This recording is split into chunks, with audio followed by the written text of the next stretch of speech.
I'd always been drawn to the forgotten corners of America, the kind of places you only find on old maps, the ones locals refuse to talk about. That's how I ended up in Hollow Creek, a tiny village in the Appalachian Mountains that looked like it had been frozen in time.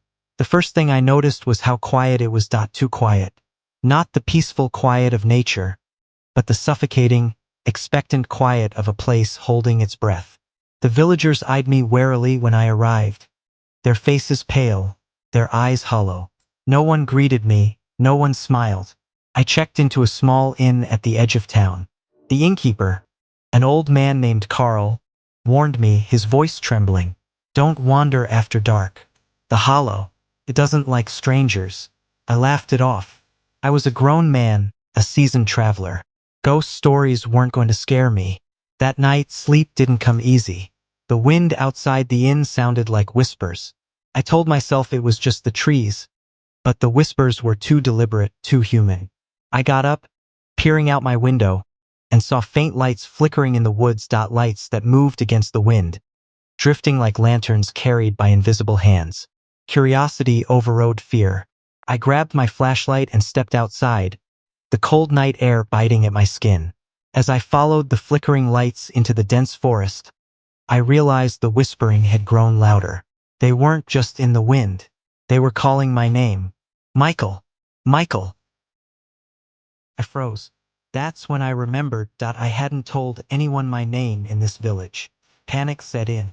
I turned back, but the path I came from was gone, replaced by thick, gnarly trees that seemed to shift when I wasn't looking. The whispers surrounded me, circling, mocking.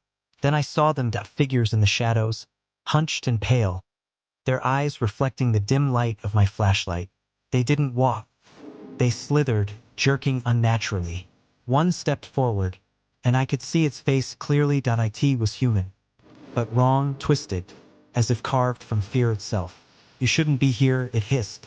I ran. Every branch seemed to reach for me. Every root tried to trip me. The whispers became screams, echoing inside my head. I stumbled into a clearing and saw the village from afar, perfectly normal in the moonlight, like nothing had happened.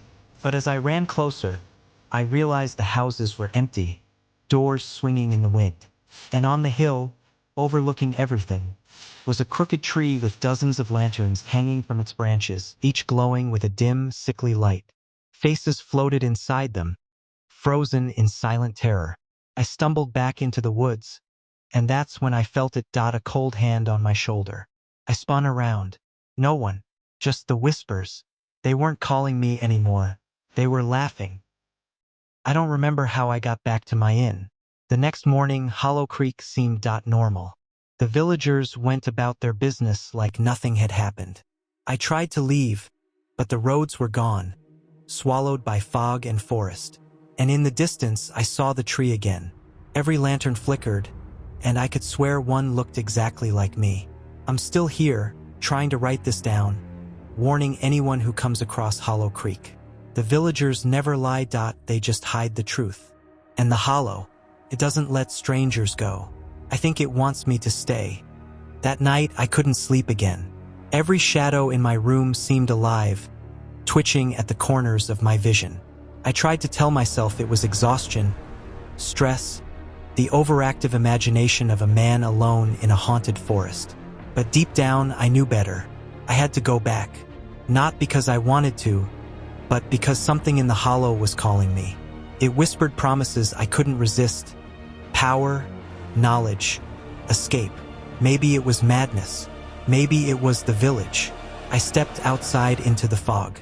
The air was thick, almost viscous, and the whispers followed me immediately. They weren't distant anymore. They were inside my skull, repeating over and over, "Join us, stay with us, forever." I ran toward the tree on the hill. Lanterns swayed gently, and I could see the faces again. Some familiar, some I didn't recognize. My own reflection stared back at me from one of the glowing lights. And then I saw him, Carl, the innkeeper, standing beneath the tree. But his face, it wasn't his own. His eyes were hollow pits. His mouth stretched into a grin that no human could hold. "You shouldn't have come back," he whispered, though his voice carried across the clearing like a scream. Something inside me broke. Fear didn't feel real anymore. The ground beneath me pulsed like a heartbeat, dragging me forward. Roots emerged from the earth, wrapping around my legs, pulling me toward the tree. I tried to scream, but the hollow swallowed my voice. Carl or whatever he was reached out a hand. It's too late, Michael. You're ours now. And in that moment, I understood. Hollow Creek wasn't haunted by spirits. It was the spirit. The village, the woods, the tree, even the fog. They were alive, hungry, and every stranger that came wandering in became part of it. A lantern swinging in the night, forever whispering to the next fool who dared enter. I don't know how long I've been here. Time doesn't work in Hollow Creek. I can feel the lantern now, where my soul burns inside, flickering against the wind. And when I close my eyes, I hear the whispers of the newcomers, calling to me, begging me to guide them. I used to be human. Now I wait, and I whisper, welcome, welcome to Hollow Creek. If you enjoyed the story, like the video and subscribe to our channel.